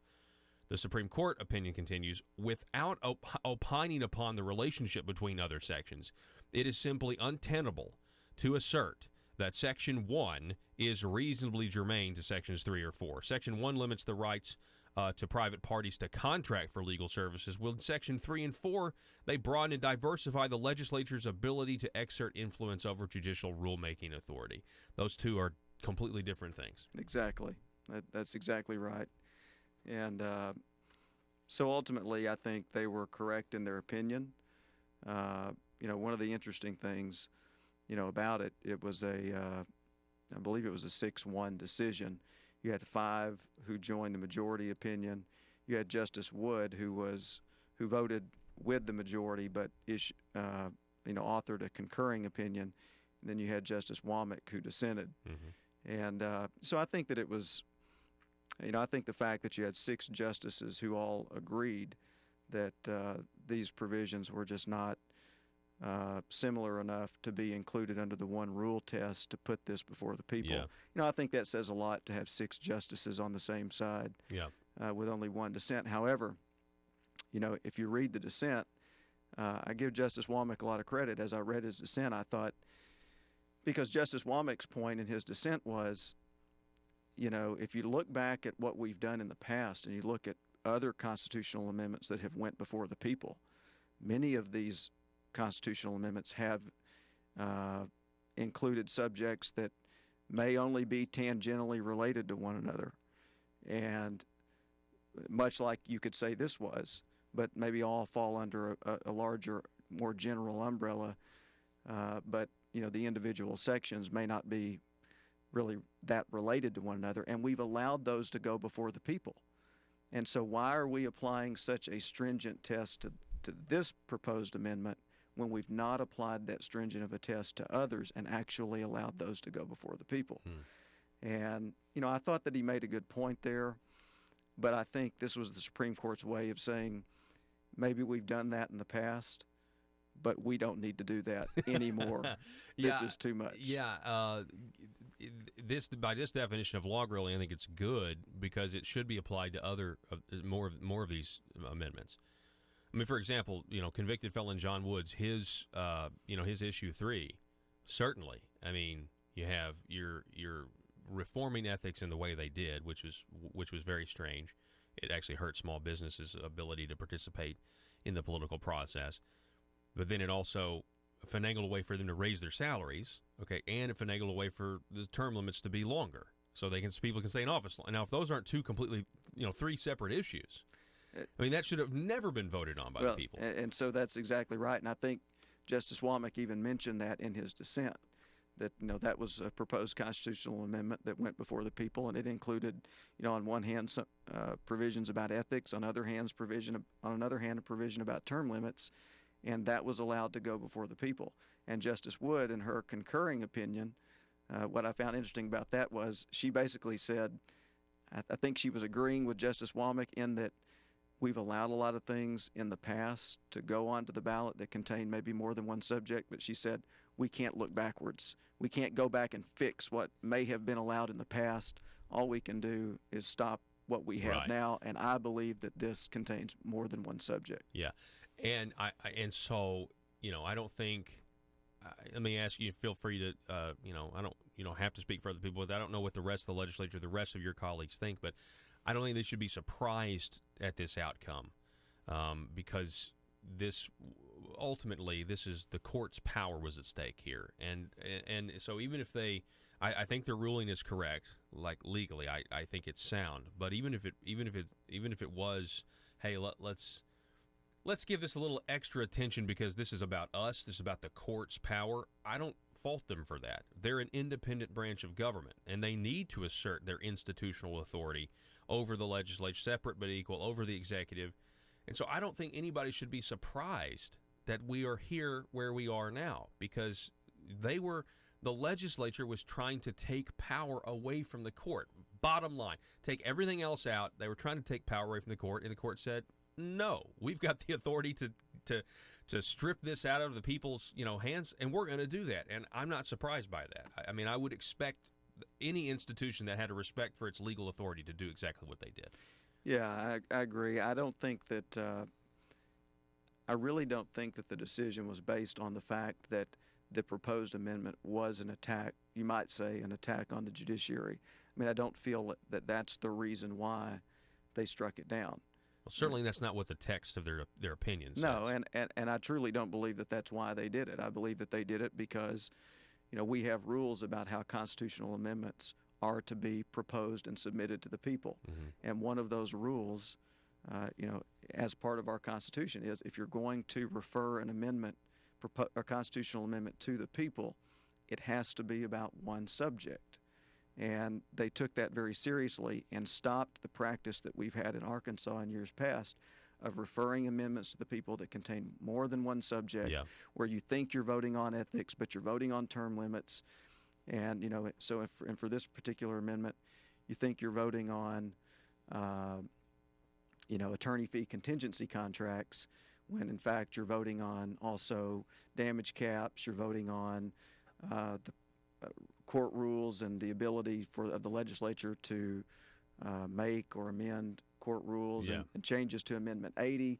I mean, it was very broad and encompassing proposed amendment. It encompassed so many different issues, and so I think they made their decision based on the law and the Constitution, and not about the fact that the proposed amendment would have taken power away from them. We're talking with state representative. You have something else to add? Well, I was just also going to say, but I do think one of the important points and something that you said was an independent judiciary is vital to the functioning of our constitutional republic. I mean, you have to have an independent judiciary who is able to make decisions based on the facts, based on the law, based on precedent, so that our constitutional system works.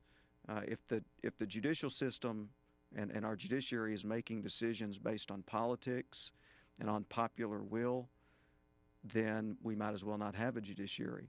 The judiciary exists to uphold the law, uphold the Constitution, and I think that's what they did in this case.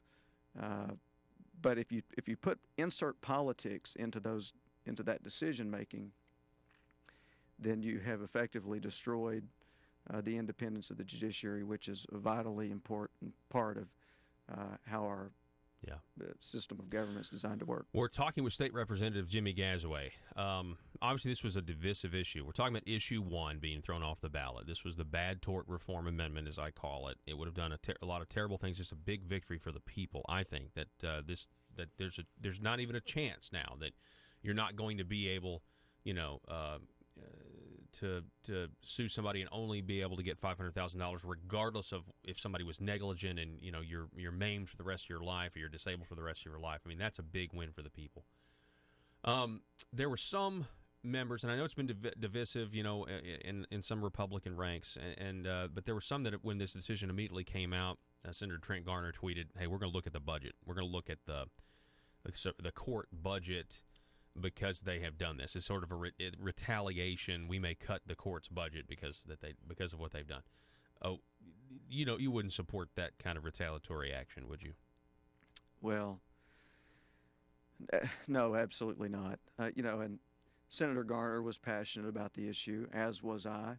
Senator Garner was on one side of the issue, I was on the other, and I think that was just a reaction on his part, due to his passion that he has on the subject. But no, and that's, I think, to your point, and also to the point that I was making, which is that the judiciary can't be beholden to threats of intimidation, of politics, of if you don't do what we want, then we'll do this to you.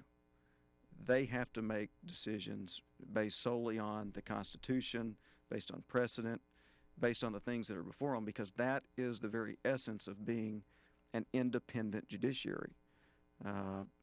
And, if they made decisions based on, well, if we do this, I think there's, we may get our budget cut. If we do this, we may all get impeached, whatever it might be. You can't, that if those sorts of thoughts are occurring in the minds of the justices on the Supreme Court, they can't render fair decisions. And that's, and so I do think that,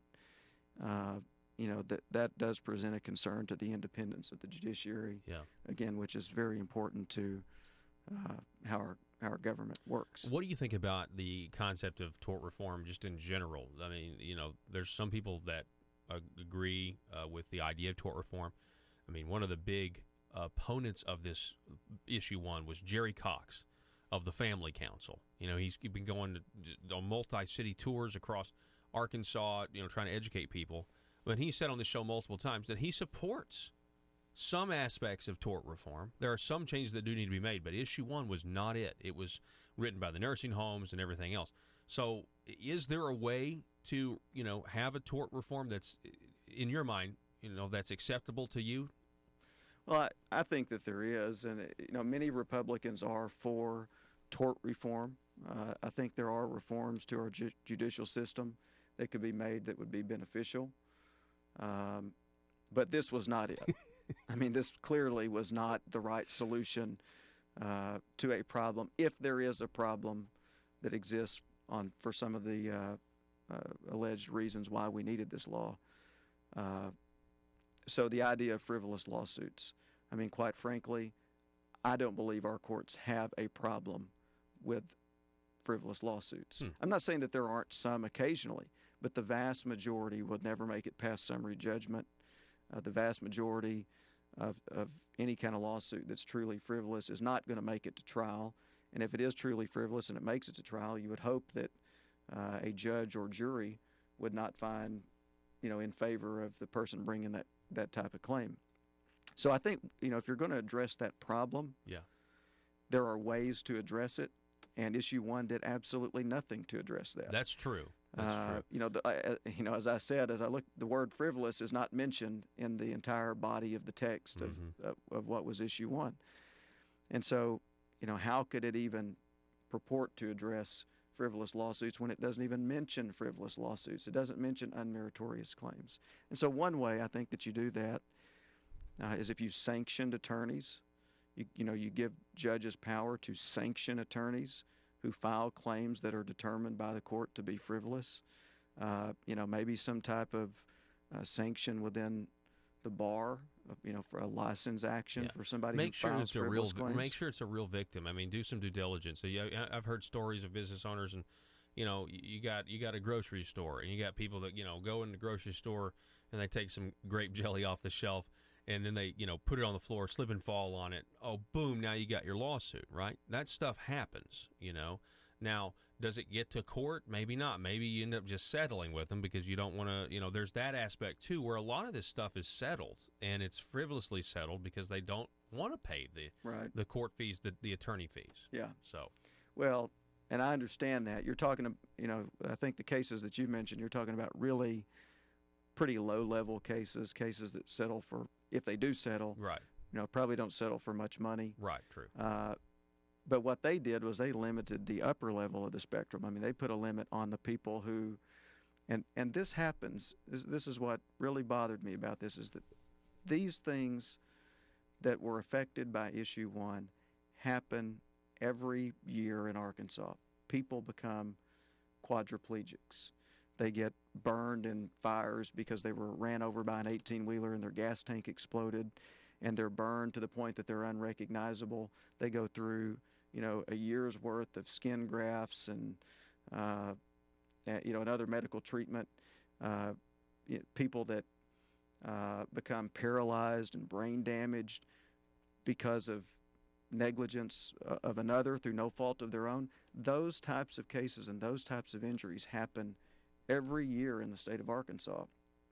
And, to limit a recovery of true victims, who are in need to be made whole, and that's why our civil justice system exists in the first place, is to try to make people whole who have been harmed, and to limit that at $500,000.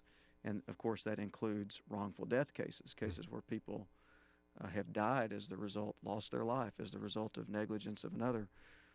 To limit that at $500,000 is just immoral, in my opinion. And we got to wrap it up here with State Representative Jimmy Gazaway. But one of the best points that you made last week had to do with the fact that Apple's about to be valued at $1 trillion, or it already is, and Amazon's fast behind them, and how $500,000, when we have all of these companies growing the way they are and worth billions and billions, and now we're getting into $1 trillion valuations, is insane. I mean, there would be literally, people need to understand, $1 trillion is $27 million a day for 100 years with money still left over.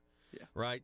That's insane amount of money. Anyway, State Representative Jimmy Gazaway, I appreciate you being on. Thank you. It's always great to have you. Folks, we got to take a break. Back in a moment. If you believe the Second Amendment protects your right to defend your home with a firearm, where do you turn if the government confiscates your gun? To the courthouse. The Founding Fathers created your Seventh Amendment right to a civil jury to protect your freedoms. The courthouse is where you fight the overreaching hand of government, and the Brad Hendricks Law Firm is where the fight starts. Call the Brad Hendricks Law Firm at 501-221-0444. The Brad Hendricks Law Firm in Little Rock, standing ready using the Seventh Amendment to protect your Second Amendment rights.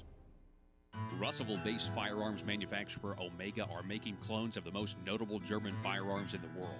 These delayed rotor-lock firearms have been and are currently used by law enforcement and military worldwide. At Omega, they manufacture their guns right here in Arkansas and produce the best reproduction in the marketplace that comes with a complete 5-year warranty. At Omega, they take firearm manufacturing seriously and offer discounts to active and retired law enforcement. Whether you're using Omega firearms to defend the public, defend your family, or for target practice, Omega has your back. For pricing, go to omega-guns.com. That's omega-guns.com. If you're like me, you believe that small business is the heart of Arkansas's economic engine, and it should be viewed that way by the politicians in Little Rock. Conduit for Commerce also believes, like you and I believe, policies that achieve less regulation and lower taxation help small business in Arkansas thrive. Other policies like small, constitutionally consistent government and reducing citizen dependency on government keeps it from growing and expanding its influence on our daily lives. Conduit for Commerce works every day to educate the general public and legislators on these important priorities in the name of Arkansas small business. By the way, contributions to Conduit for Commerce are tax deductible. Log on now to conduitforcommerce.org and click on Contact Us on the right side of the page. That's conduitforcommerce.org. Go there now and learn the facts on protecting small business in Arkansas.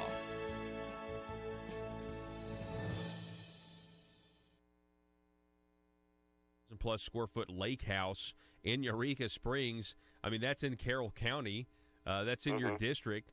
And the question is, what legislators, have stayed here? You say you haven't ever stayed at this place. No, didn't know. I mean, my dad was telling me that he thought that kind of in a journalism wisdom deal, he said, well, at least they stole the money, but they spent some of it back here in Carroll County. I guess if you wanted to try and find a positive out of it, but yeah, I mean, where is that? Where is it? It's come out in court documents that possibly a lobbyist paid for John Woods' wedding reception.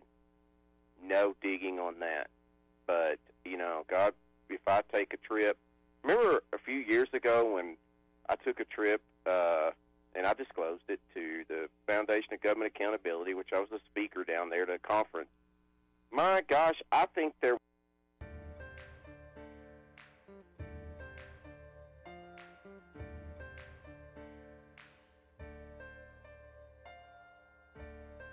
bringing you your daily dose of truth. It's Conduit News Radio with Paul Harrell. All right, welcome back, folks. We don't have a lot of time to sign off. Just want to remind you this broadcast is available over at conduitnews.com. Some very interesting stories up there right now. You definitely want to check out the shocking video of a state, I guess the senator, here it is. I'm sorry, I'm trying to find it. Democrat Greg Leding bows up on female Republican opponent Don Clements, grabs her shoulder, points a finger at her face. Go check out the video right now at conduitnews.com if you want to see it. I think a lot of people would find it very interesting. And I think it has, I'm just speculating here, but I think a lot of the anger from Greg Leding in this situation has to do with the fact that there was an ad cut using Greg Leding's own words that are very anti-Second Amendment sounding, and because they sound that way because they are that way, in my opinion. And I think that's maybe what some of the dispute was about, but we'll have to wait and see. Anyway, this available up at conduitnews.com. Arkansas, thanks so much for being with us, and we'll see you on Thursday. Be safe.